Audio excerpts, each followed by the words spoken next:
il y a quand même des prix qui n'arrêtent pas de grimper, qui atteignent même des plus hauts historiques. Et c'est pas n'importe quoi, ce sont les prix du bœuf, de la viande de bœuf.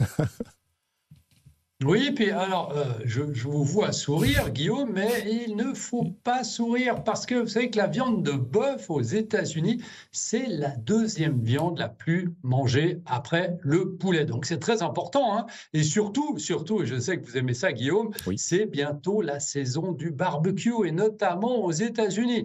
Et ce qui est intéressant de noter, ce que vous dites, Antoine, c'est que en fait, la hausse record du prix du bœuf est dû à un cheptel qui est le plus faible depuis près de 70 ans. C'est la conséquence d'années de sécheresse qui ont évidemment réduit les pâturages disponibles. Et puis, alors, c'est difficile d'en parler comme ça, mais vous savez que comme les cycles boursiers, les cycles sur les voitures, eh bien, il y a aussi un cycle de production bovine qui est estimé de 42 mois. Qu'est-ce que ça veut dire exactement? Ça veut dire qu'il est peu probable que les prix du bœuf baissent de manière significative avant plusieurs années. Donc ça veut dire que cette inflation sur un des aliments les plus mangés par les Américains, comme les œufs, qui ont d'ailleurs baissé, eux, le prix des œufs, mais si on prend le bœuf, eh bien, on est dans une situation où on devrait avoir une